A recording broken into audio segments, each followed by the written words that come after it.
When you live in a small town, everyone knows where you've been and what you have done.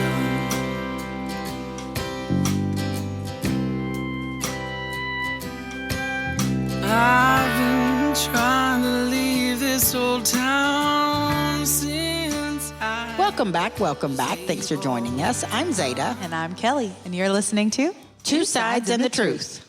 Okay, so for catching up this week, I have a funny story, but you were there for it.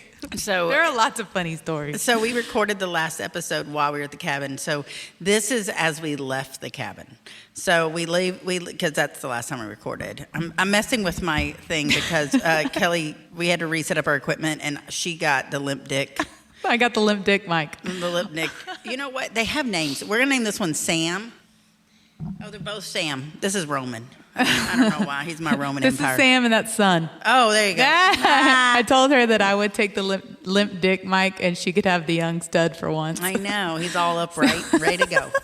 I'm like having to figure out how to position him. I go, I'm not ready for this. I have more options. It's crazy. I don't even know what all he does. Be careful. I know. I'm kind of afraid to touch Stop him. I might touching hurt him. He's so young and little. Okay, so my catching up is, okay, so we leave the cabin and we, our friend Sunday wants to go to the Regency Bridge, which is really cool. If you do decide to go to the hill country and you want to see some cool little things, I recommend this to check it out unless you're on a motorcycle. Yes. Then maybe if you have a spotter, like she did, Yeah. because we were in the vehicle behind her, but there is some gravel roads involved here. Lots of gravel. And so she had to take, would you say about a mile, a little less than a mile of gravel road to get to it from the road we were on. It wasn't too bad. I was like, if she can get to the cabin off the cabin's road. She could do this. Yeah. And I remembered there being gravel, but it's been years since I had been there. So I guess maybe there wasn't as gravelly back then. It looked pretty new how they, So she had a little gravel. We get to the bridge. It's beautiful. We take beautiful pictures. She takes all these cool things. And then we decide we're going to head back, but we're going to head home. So we're going to just go over the bridge and stay on the road and just keep going because it'll take us to the next town, Goldthwaite. Mm-hmm. Oh, bless her heart. It was 5 miles. I'm not exaggerating. It was exactly. I looked. As soon as we hit it, I looked, trying to figure out how long she'd be on a dirt road. And I didn't believe it'd be that whole 5 mile run. It was. It was. So for 5 miles, she was on pretty new gravel. Like this looked like they had just worked on this road. It just kept getting worse and worse as well. Every time the gravel got red, I was like, uh-oh. Because I could tell there was kind of different color gravel on there. But when it got redder, it got crazier. Yeah, it was like the fresh stuff they just put down. I know. And so we were just the whole time praying for her. But she had to go really slow because she's on her Harley on this, gravel. And so 2 snakes slither by and like right behind her. Was the first one in front of her? I think that they were in the middle of the road, and as she was coming, one went one way and one went the other. Because she did snake signs on both sides. Oh, and I only saw one. Well, I only saw one too, but I caught her as she did her sign, and when I looked, there was nothing on the road then, but I caught the second one because I was looking for it. Yeah. So she's real close to the snakes, as you can imagine. And I'm going to take a wild guess they're rattlesnakes because that's pretty much what you see out here. I guess it could have been something else because we were so close to the river. But then on top of that, then she sees something else in the distance and doesn't know what it is and thinks it's another snake curled up in the road, but it was a turtle. So she was okay. And we made it down the 5 miles. The 5 miles took, how long do you think that took? Like 35, 40 minutes? I don't even know. A while. I felt so bad for her. I did too. I told her, you deserve a new patch for driving the longest dirt road in Texas. I know. I was like, gosh. So we decide we're going to eat lunch together before we get on the road. And so there's this little town that I've talked about before, Goldthwaite, which is the town before you get to the cabin. And so I've been in Goldthwaite my whole life. I talked about in the last episode about that's where Zeta's from. Like this is a very known place. I've eaten at this Mexican restaurant, like... It's a staple. Yeah, I've eaten there a lot, okay? We like it there. And so I'm like, oh, let's go to that Mexican place. Yeah, let's go. So we get there. It's lunchtime. It's the end of the girls' weekend. Yeah, it's Sunday at lunchtime. Yeah, and it's the first time we've left the cabin since we got there. Yeah. So we didn't go out to eat. And the gas was out and we didn't know it. So we didn't cook all weekend. Yeah. So we've been eating sandwiches and chips basically all weekend. And so we're ready. And champagne. And champagne. and tequila. There was one shot of whiskey, but that's anyways. So that's different. We had to stay alive, okay? Sustenance. That was, what were we going to do? We had to stay warm with all the alcohol. Yeah, That's because how we couldn't turn the heat on because Yeah. we didn't have gas. So basically, so then we're like, okay, let's go in there. And, Sunday's on her bike, so she's not going to drink. And so Kelly and I sit down and we're like, we're having a margarita. I was passenger princess, so you best believe I'm getting a margarita at this Mexican restaurant. Yeah, and they have really good jalapeno margaritas, which are my favorite. I didn't even margarita. know how good they were. They were so good. Oh man. Yeah, so Kelly and I sit down. And first off, we walk in. We have me, who's in cowboy boots and a dress. I look like a country girl, I'm guessing. We have Kelly, who is in a black dress, and Miss Goth Queen over here. Tatted up. All tatted up. And then we have Sunday, who is dressed as a biker and is a biker, who's on a bike, has her helmet, and has on her vest that she's being patched in currently to a club. And so she has on her prospector vest. Rick said, so you walked in looking like the female village people? The only thing you were missing was the construction worker? we couldn't find one. I know. And so I was like, yes, we did. Because I told him we walked in and everybody looked at us. Like it was in unison. In unison. It was the church crowd. It was packed. And it's, the same people own multiple locations. And the one in San Saba is the one where they asked us why we were all wearing black. Yeah. And another time they asked me where I was going because I was dressed up too much. I get it. We don't dress like we're from there. I'm not saying we dress better. We just don't dress like we're local. Stick out like sore thumbs. Yeah, and so we walk in, they all stare, and it's just kind of funny. It's a church crowd. We know it's a church crowd. It's like right at noon. And so we all have to take turns using the restroom after that 45-minute drive on the gravel road. So once we order, Kelly gets up to go to the restroom. And so they bring out our margaritas. And they are bright green. They are damn near glow in the dark. Yes, I don't know why they were so bright. Jalapeno margaritas, man. And they like blended it up in the blender so there was like little specks of green all through it. It was amazing. It was a delish. It was the best margarita I've ever had in my entire life.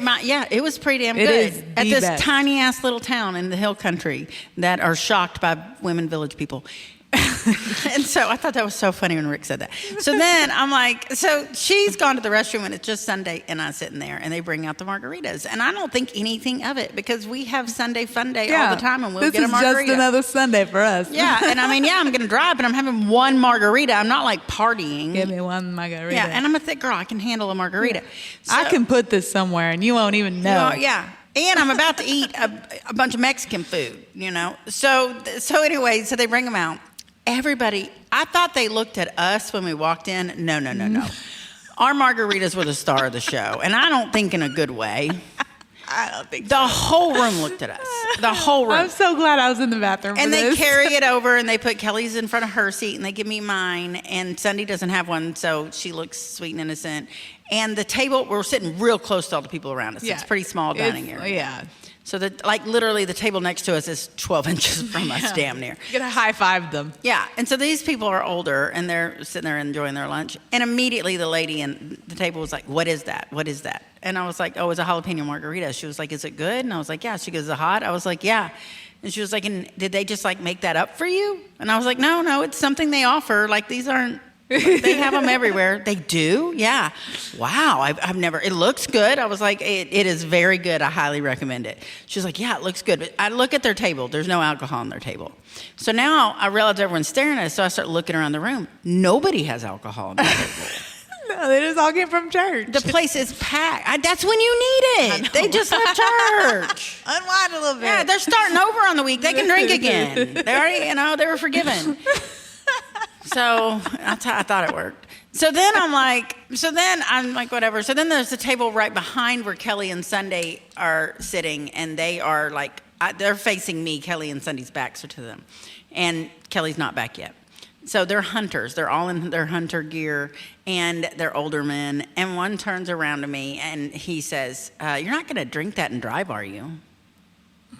I was like, "What the fuck?" Yeah, I am. Sorry, I didn't know I had my mom on this trip. I was like, I am, but she's not because she's on a motorcycle. And he just kind of looked at me and he was like, "Oh, okay." And I didn't know what to say. Once again, when people are dicks to me, I don't know how to react.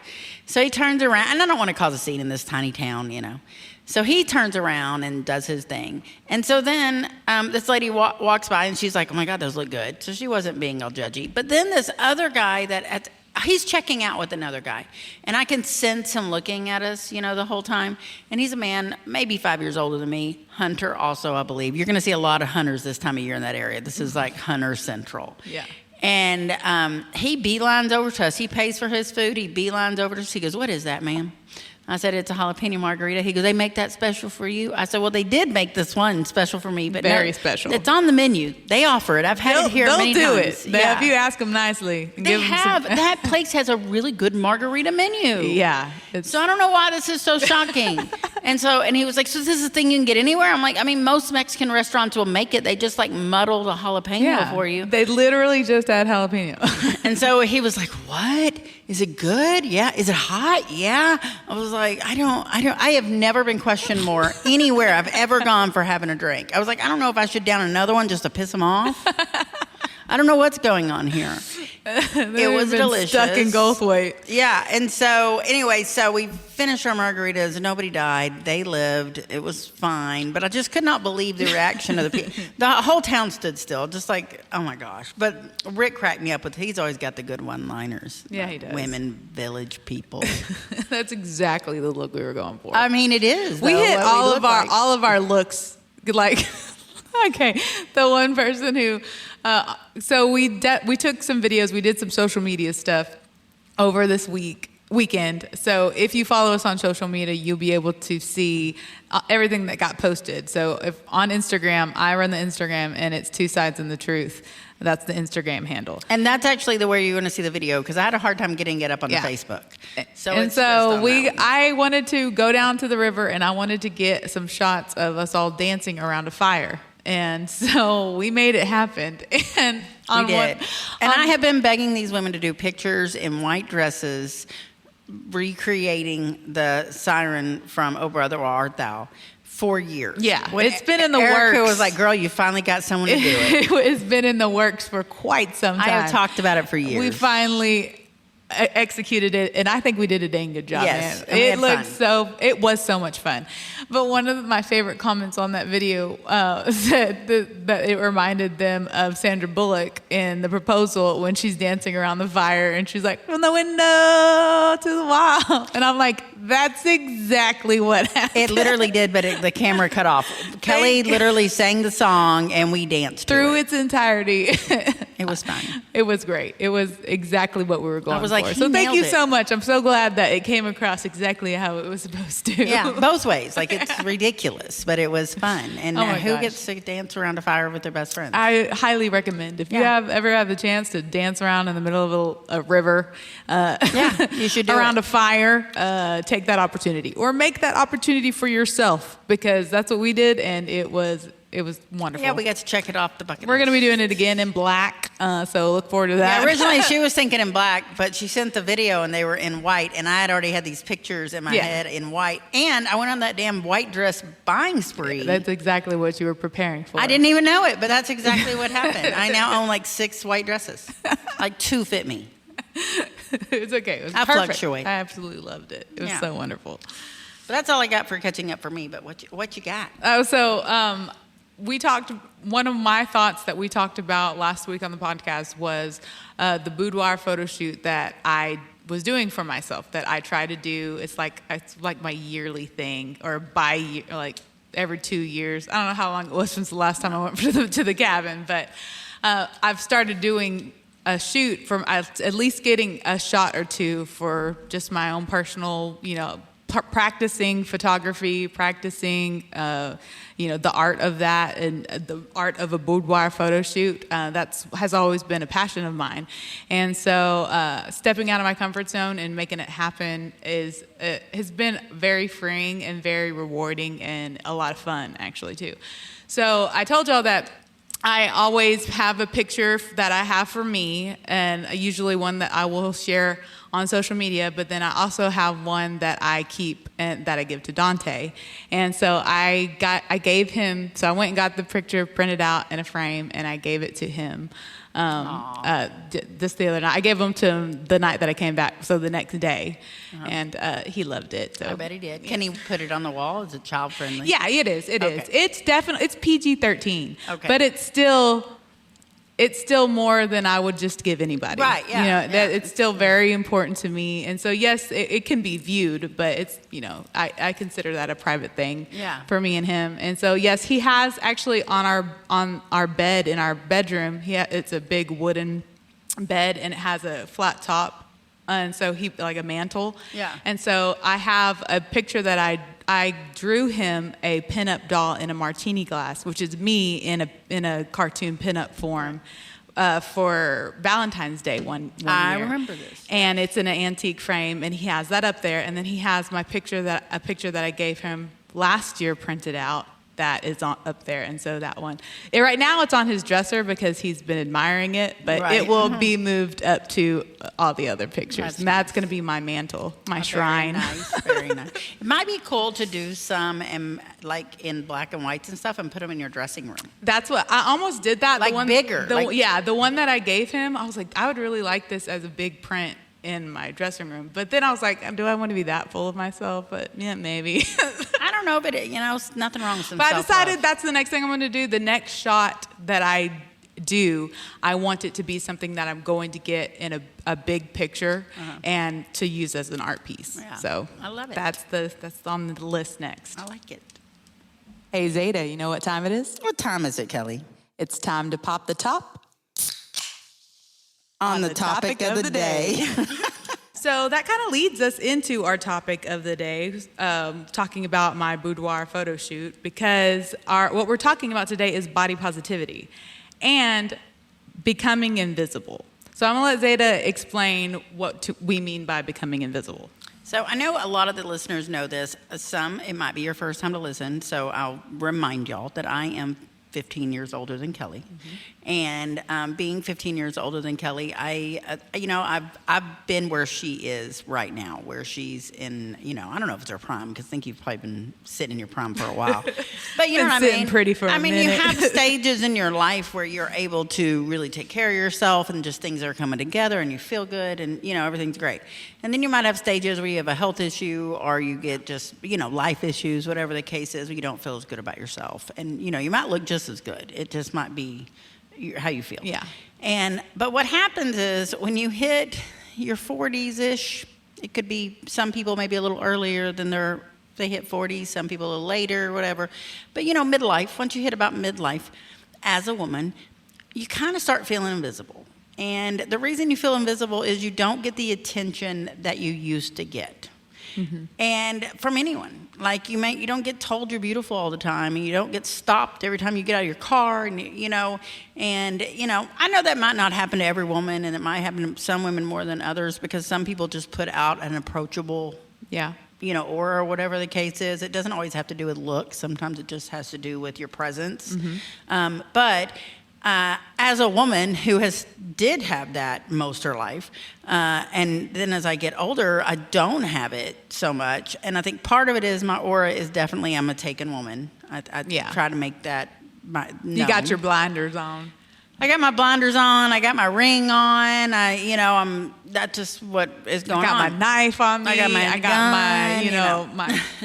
And I'm a very strong, opinionated woman. And if I'm in a room, I tend to kind of, I don't know, I want to say control the crowd, but I tend to be a loud part of the crowd. Yeah. And a lot of men are intimidated by that. So you just don't get the same attention that you used to get. And not even just from men, from women. Mm-hmm. Women compliment a lot. And so I keep seeing these memes and these TikToks and these, just blogs and stuff where women my age are talking about, when did I become invisible? And that's the key words I keep hearing. When did I become invisible? I am invisible. Yeah. And it's because they don't get that attention for their looks as much as So anymore. they don't feel seen. They don't. And a lot of times their bodies have changed and they don't know how to deal with it. I mean, when you hit menopause, just trust me, just weird shit happens. Just all kinds of weird shit happens.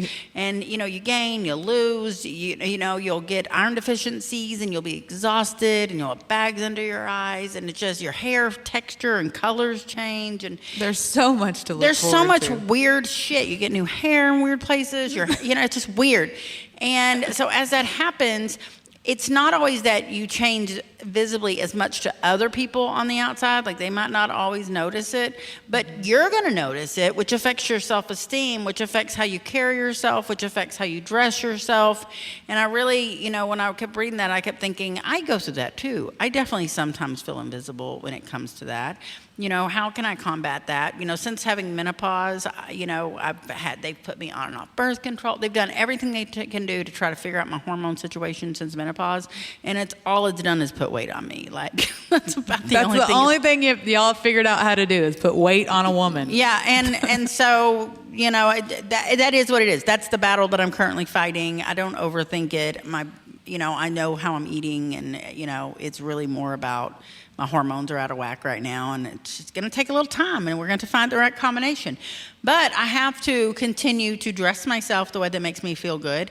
I have to know how to dress myself to make myself feel good, because what I could wear or I was comfortable wearing or I felt good wearing, you know, 20, 30 pounds ago is not what I'm going to always feel good in right now. Yeah. It's not going to fit me the same. It's probably going to be shorter. It's not going to be tighter. Yeah. And my boobs are bigger, so they're going to come out more, and they were already big. And I'm getting a little older, and sometimes I put something on, I'm like, I look like I'm trying to look like I'm way younger, which I think that's fine if you want to do that. That's just not really the look I'm going for. Yeah. I'm real comfortable with my age. I like looking my age, but I like to look like a good version of my age. So I think for you, whatever your goal is, because that might not be other people's goal, but whatever their goal is, you have to dress to make yourself feel comfortable, not just physically comfortable, but emotionally comfortable. Yeah. And I think we all run into this trap where we don't know how to dress when we gain weight or maybe lose weight, and our body changes and we don't know how to dress that body anymore, and you have to just try things on. Yeah, that is And you so have true. to think outside of the box. And just because this silhouette didn't look good on you before doesn't mean it doesn't now. You know, or maybe that to you looked mom-like before, but your body's changed and maybe it doesn't look the same. I think we have to take ourselves out of our comfort zone and go and try on things and try new things and continue to put on, you know, the things that make you happy. If it's makeup, put on some makeup. If it's straightening your hair, straighten your hair. I think that a lot of times we get down on ourselves and then we stop doing these little things like that, and then it makes us more down on ourselves. Because it's a domino effect. It is. And the next thing you know, you don't even know what the hell to do. So true. You're so far into a depression over the thing. You're certainly not going to fix the thing you're unhappy with if that happens. The other part about being invisible is you're invisible at work. Women 40s and 50s, they're not anyone's favorite person at work usually. I mean, I'm not trying to be a bitch, but I've worked with women this age when I was younger, and they were usually bitchy, probably because their hormones were fucked up. Those poor women. You know, I see things a different way now. I get it now. And so I think that we and that might be why they're in a bad mood, because they used to be the little hot shot. They used to be the one that came in and was all hot and everybody did whatever they wanted them to do. And, you know, as things change and they're treated differently, you know, it affects how you feel about how you're performing at your job. Unfortunately, people that are considered more traditional attractive make more money. Yep. They get more promotions. I mean, that's a fact. It is. It's our genes. It's Yeah. how it's in our makeup. And so what I'm trying to say with this is that just because you change and your body's not the way it was before, or that you've aged and you're not as young as you were, it doesn't mean you need to show up to work wearing sweats and being mean to everybody. It means you have to work on yourself a little harder, unfortunately. Yeah. And so we do have, you know, Yeah, I could go work out and maybe lose a little bit more weight. I'm sure I could. Unfortunately, my body feels like it's been in a car wreck every day because my hormones are out of balance and my joints are all jacked up. And so that makes that hurts. So I have to make sure that I am watching what I'm eating, that I am fixing my hair in the morning, whatever's going to help me. That might not be the right thing for you. But what you do need to make sure is you don't let yourself just go down a worse and worse and worse hole. You can feel better about yourself without losing 30 pounds. You can feel better about yourself quickly. You know, you don't have to think, I'm not going out tonight. I can't find anything to wear. If you're trying on the same things you were wearing 3 years ago.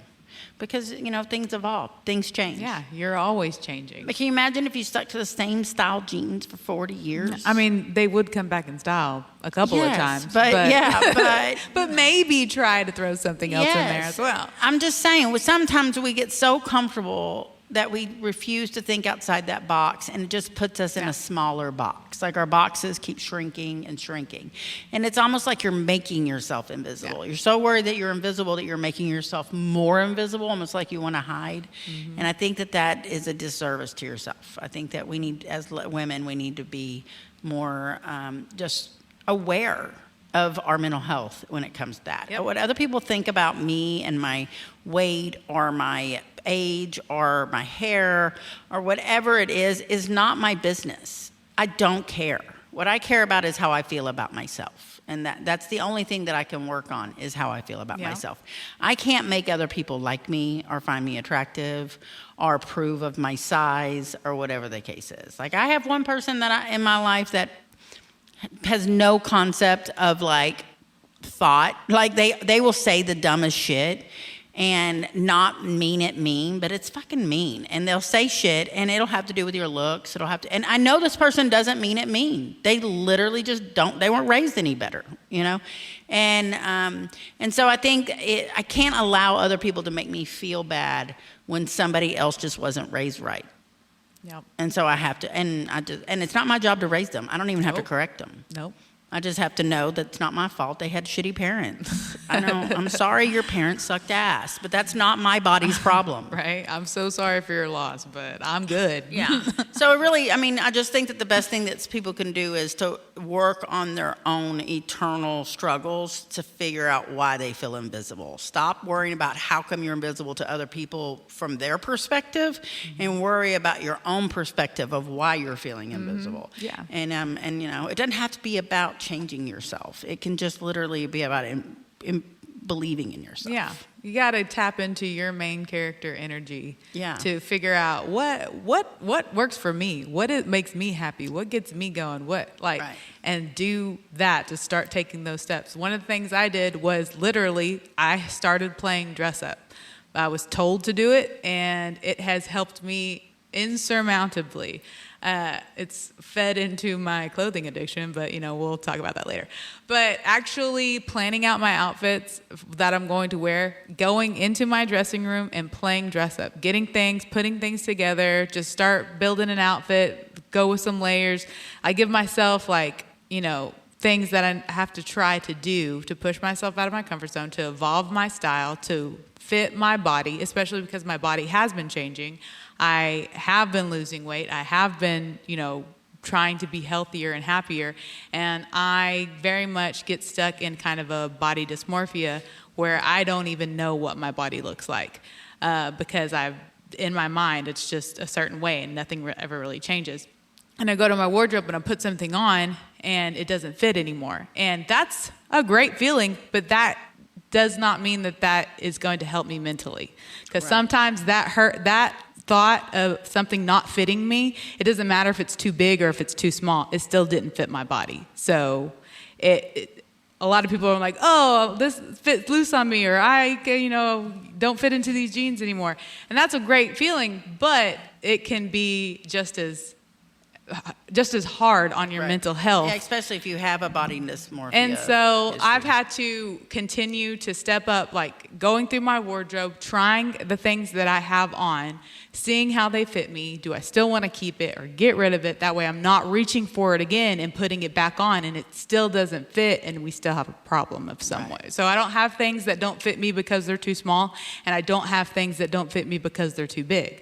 I'm constantly like, my wardrobe is on a rotation. That's another reason why I shop secondhand, is because it's better for the environment and it's better for if you're going through a lot of articles of clothing. So I'm not like constantly buying new clothes and, contributing putting yourself to in debt and contributing to, waste and all that kind of stuff. Like I'm rebuying things. And so I'm being able to get things that are fitting my body right now and making me feel good. And I wear them until I can't wear them anymore, and then I get rid of them so that I'm no longer reaching for that and putting it on my body and being disappointed in some way. Right. And so that's one of the biggest things for me that I've been doing lately that has been helping with my body positivity is I know something that's in my closet that I can go and put on. I know exactly how it's going to look and how it's going to make me feel because I've already tried it on. I already planned it so I can go right to my closet, put it on, and then I don't have the problem of not being ready. Like, okay, we're going here, and so I just have to throw something on, and then because that's usually what sends me in a tailspin is if something doesn't fit correctly when I'm trying to leave the house, and I'm like, oh, I'm not comfortable in this. And then that's when I have a problem. And then if I just leave the house and then I'm uncomfortable when I'm out because I didn't like how the pants were fitting me because I hadn't already tried them on and fit. It's a cycle. And I so, think on that note is something important to do if you struggle finding clothes, because like you're really good at putting outfits together. You've got a natural knack for it. Maybe you had to teach yourself, But a lot of people don't have that knack. There's a lot of women that just don't understand that. Mm-hmm. And I want to tell you right now, get yourself your basic pieces and build from there. Yep. But basic pieces will get you through the hard times. So things are going to pop up. You're going to have an interview. You're going to have an important meeting. You're going to have a work trip. You're going to have a funeral. You're going to have a wedding. There's going to be something like those main events in life that pop up. You need to have a good pair of pants. Basic color, good pair of pants. You need a good pair of jeans, dress jeans, and casual jeans. You need good, basic, solid tops. You need a good blazer, if that's your lifestyle where you might have a work meeting where you need one. But it doesn't need to be like these crazy fun things. You need a good basic one. And then you get these crazy fun things that are trending that make you feel good for the week. And it's okay because in 2 weeks when that's not popular anymore, you still have your basic pieces to work with. Yeah. Because it sucks when you want to go out and you haven't gone out in 3 months and you realize the only thing you have is that summer dress, and now it's December, that you bought randomly to go out one weekend, and you don't have any other good pieces. Like it's too cold outside now for that, and you don't have a good pair of jeans to put on that make you feel good. Yep. Everybody needs something like that, and a good basic heel or pump, depending on what you wear. I tell you what, man. I know not all women wear heels, but that has to be one of my favorite things. The quickest way to boost my body positivity and make me feel better is throwing on a pair of heels. See, for me, it's a good pair of boots. Yeah, there you go. Good pair of boots makes me feel really, really good. But you just need some basics. So if you do struggle with putting it together, I would say start with your basics, and you can get those at a resale shop too. Yep, But sure start can. with your, and don't be afraid. Yeah, if you're the type of person that likes to shop and likes to find more fun things, do that. But a good basic item will get you far. It will get you far. And my mom would always tell you that a good purse and good boots were worth an investment.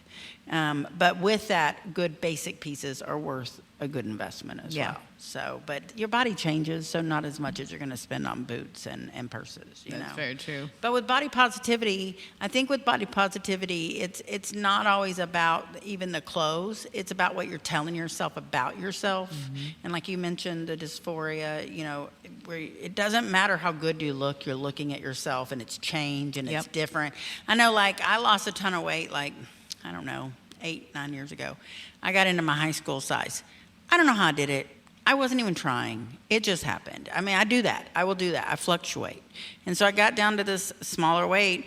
And I hated how my boobs looked. I just, they didn't look as good as they did before. And when I took my clothes off, you know, I just didn't feel like they were as attractive as they were before.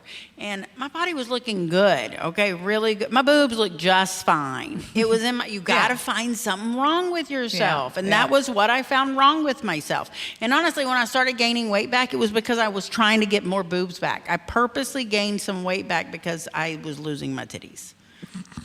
It's a vicious cycle. It is. But again, you know, there was nothing wrong with my titties, y'all. They looked great.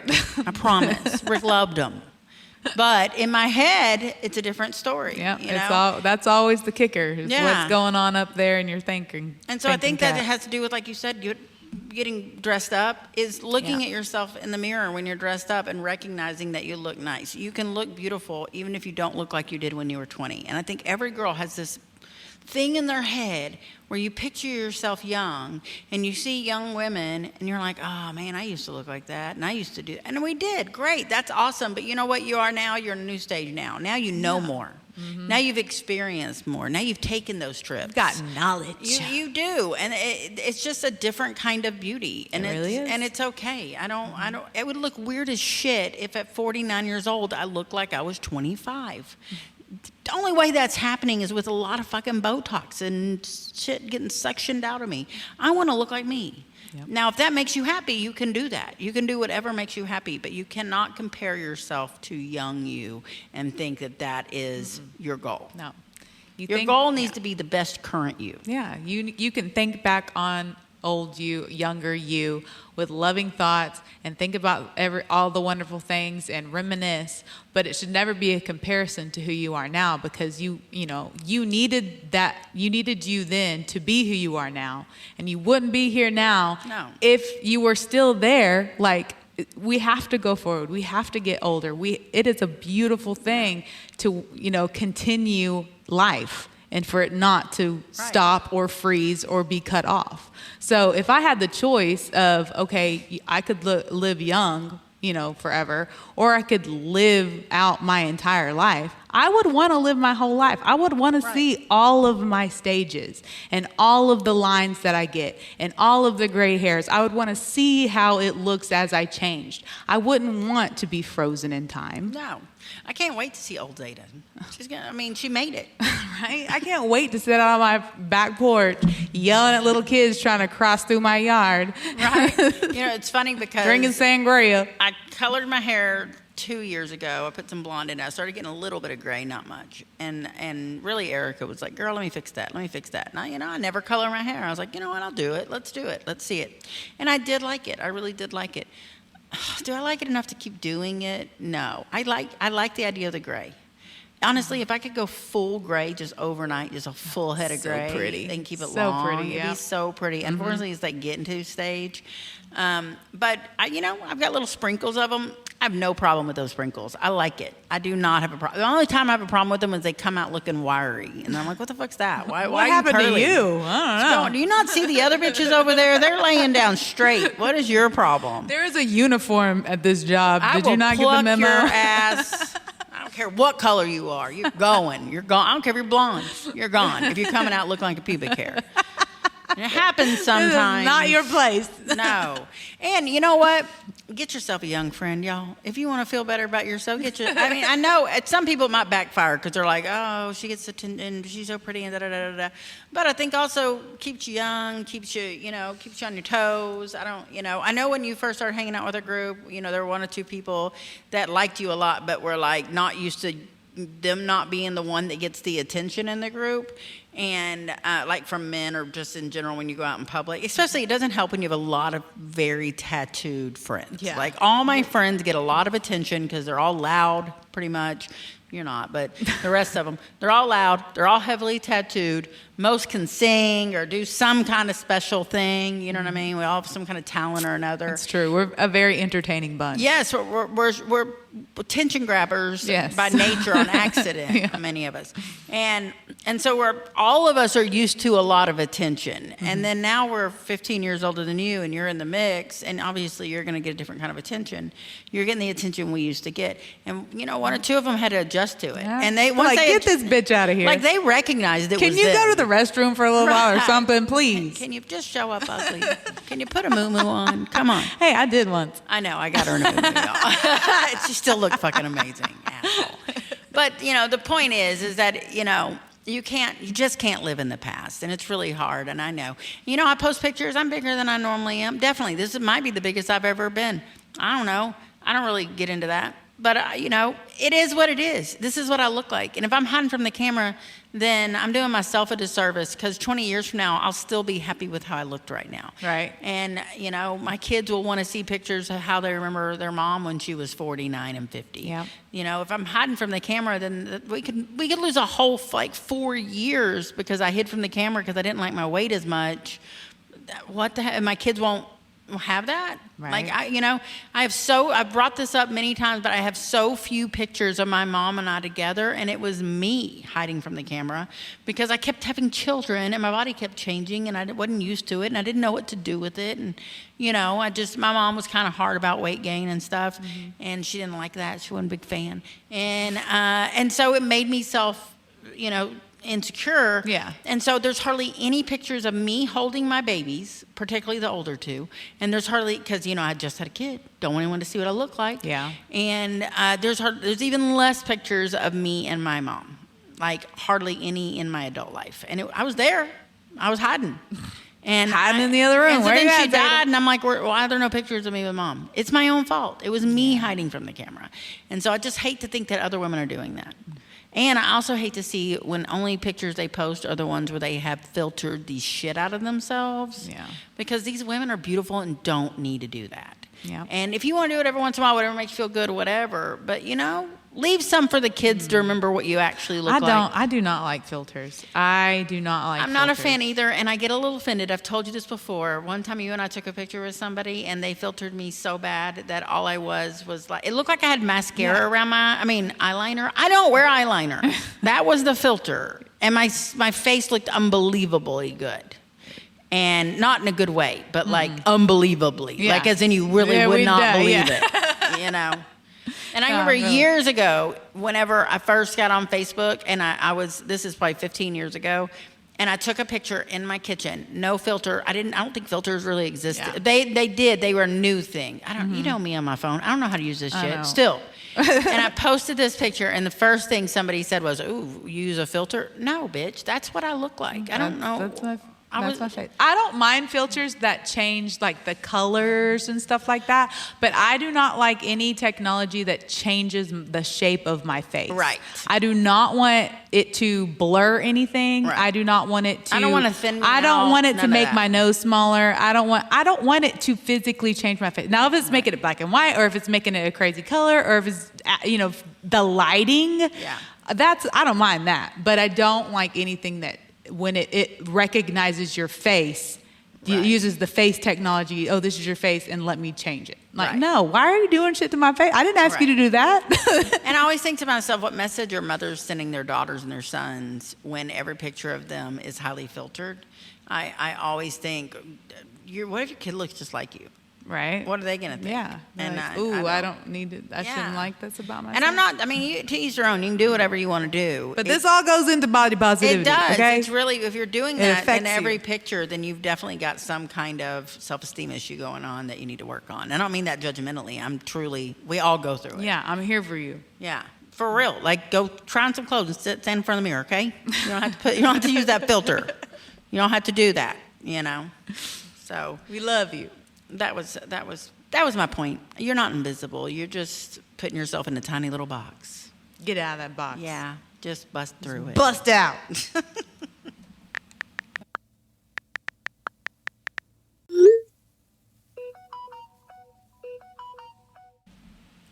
All right, it is time for text from Zeta.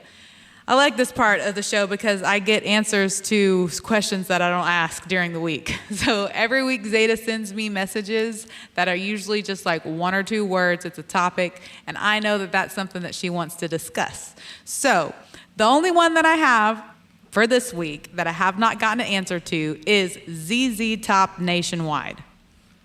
Y'all, this is ridiculous.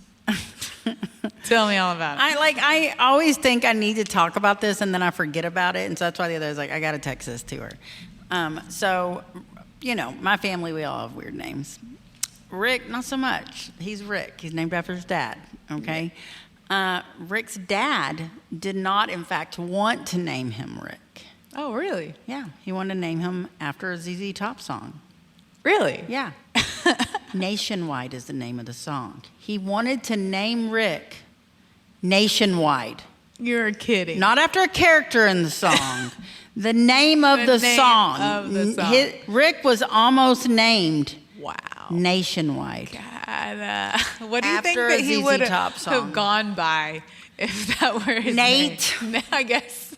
I don't know, Nate. Would I ever call Wide. him Nate? I would definitely be calling him full government name. Nationwide. And now there's that thing, Nationwide is on your side. That little commercial. Yeah. But for real, his dad wanted to name him Nationwide. That is so random. Were there drugs involved? I'm guessing. I don't know, but I'm taking a wild guess. That would definitely be my vote. Yeah.